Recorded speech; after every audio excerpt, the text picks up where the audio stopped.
তো জানাচ্ছি বানানি কিচেনে।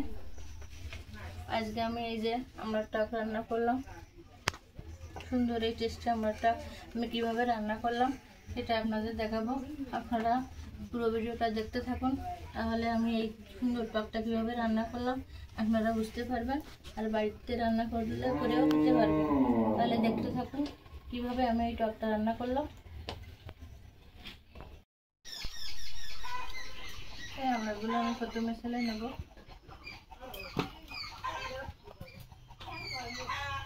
সব আমরাগুলো আমি প্রথমে এভাবে ছেলে নেব।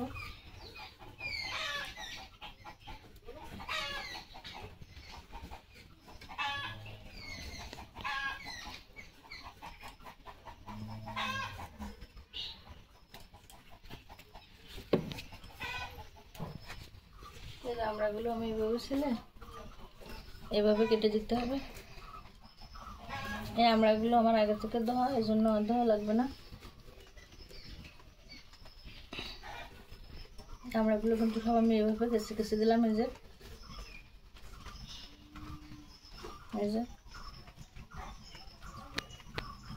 এভাবে করে সব কেটে দিলাম। এভাবে আমি সব আমড়াগুলো তুলে এভাবে কেটে কেটে রাখবো আগে।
সব কাটা হয়ে গেছে।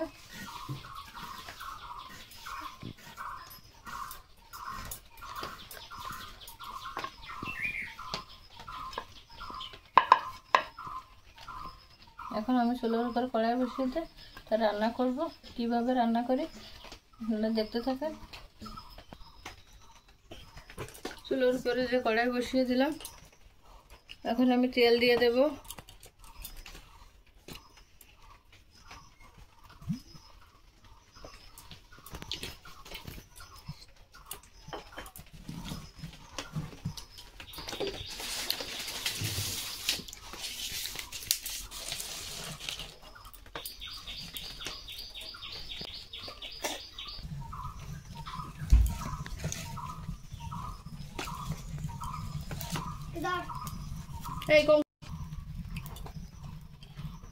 তেল গরম হয়ে গেছে, এবার আমি এই সরিষাগুলো দিয়ে দেব।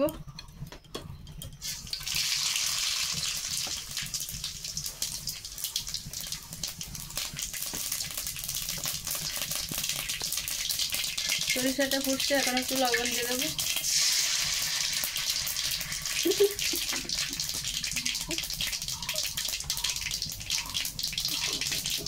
এখন এই সরিষাটা আমি তুলে নেব।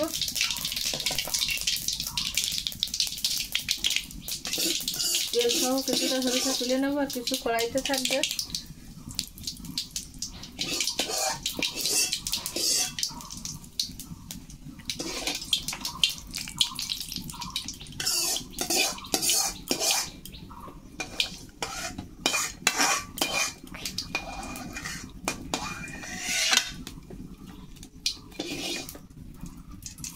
এই লবণটা দেওয়ার কারণ কি, সরিষাটা কিন্তু বেটে দিলে তিতে লাগবে না।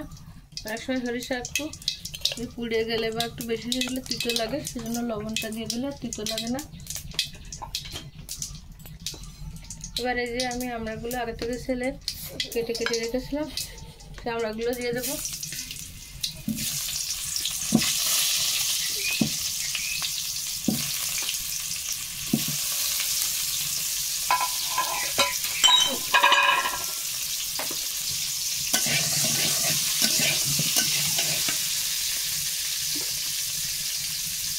আমরা একটু লবণ দিয়ে দেবো।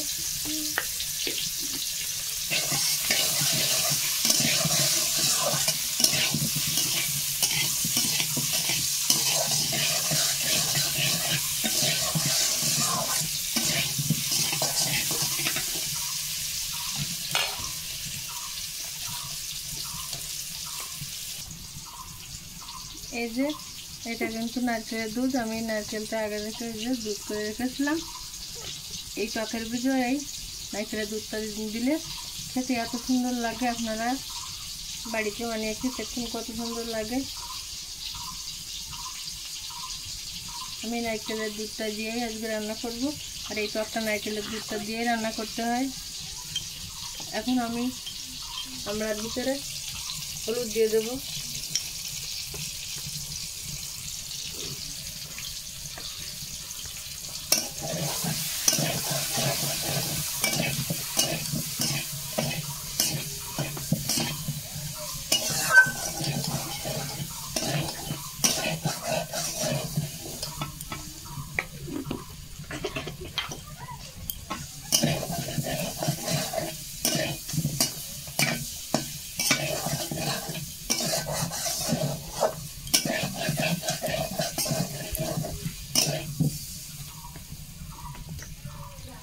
আমড়াটা কিন্তু ভাজি করা হয়ে গেছে, এখন আমি নারকেলের দুধটা দিয়ে দেবো।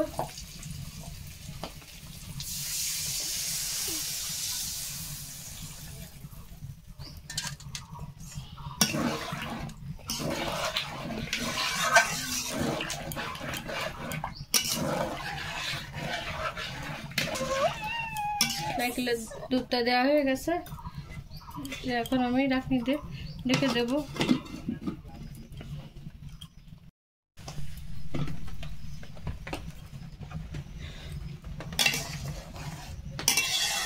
ঢাকনা দিলে টকটা একটু নেড়ে ছেড়ে দিচ্ছে। আমড়াটা এখনো নরম হয়ে ছাড়িনি, আমি লবণ দিলাম, লবণ দেওয়া হয়নি আগে, এখন একটু লবণ দিয়ে দিচ্ছে।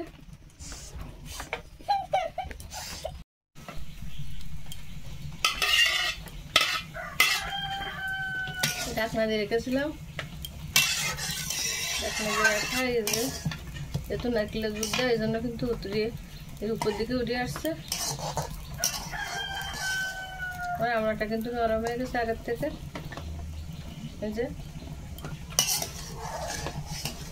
এখন আমি আমড়ার ভিতরে একটু চিনি দিয়ে দেবো।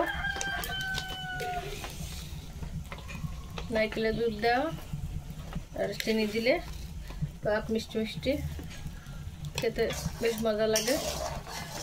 একটু চিনি দিয়ে দিলাম। আমি আর একটু ঝোলটা শুকিয়ে নেব। এই টক রান্না করতে কিন্তু বেশিক্ষণ লাগে না, অল্প সময় হয়ে যায়, কারণ আমরা তো সিদ্ধ হতে বেশি সময় লাগে না।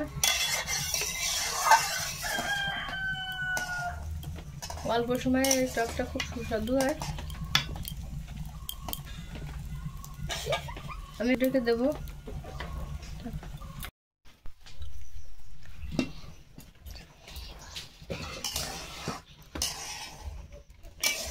ঝোলটা কিন্তু অনেকটাই ঘন হয়ে গেছে।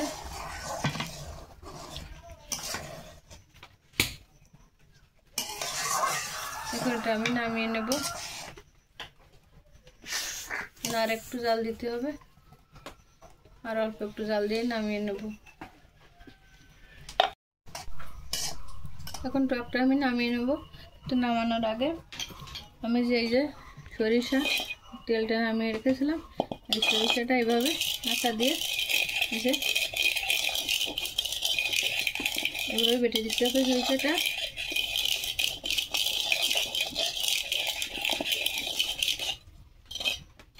এবার আমি কিছুটা টকের উপরে দিয়ে দেব, আর পাত্রে কিছুটা থাকবে।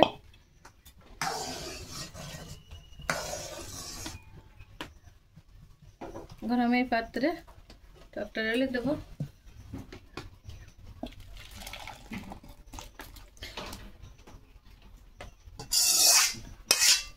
টকটা কিন্তু আমি ঢেলে নিলাম। এই যে তেল আর সরিষাটা কত সুন্দর, এই যে উপরে কিন্তু বেশি উঠেছে। আমার এই তেল আর সরিষাটা তুলে রাখার কারণেই এর উপরে এইভাবে, আর খেতেও কিন্তু খুব ভালো লাগে, আর সরিষার একটা সেন্টও খুব সুন্দর হয়, এই জন্য এইভাবে দেওয়া।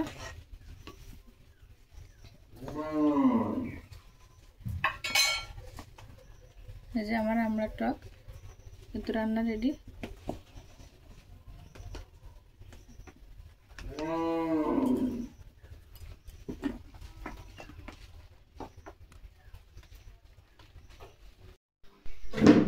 আমার এই আমড়ার টকের সুস্বাদু রেসিপি যদি আপনাদের পছন্দ হয়ে থাকে বা ভালো লেগে থাকে, তাহলে আমাকে লাইক কমেন্ট শেয়ার করবেন, আর আমার চ্যানেলটিকে সাবস্ক্রাইব করে দেবেন। আর আমার চ্যানেলে এরকম নতুন নতুন আরও ভিডিও দেখার জন্য পাশে থাকা বেল আইকনটি বাজিয়ে দেবেন। ধন্যবাদ সবাইকে। দেখা হবে পরবর্তী নতুন কোনো ভিডিওতে।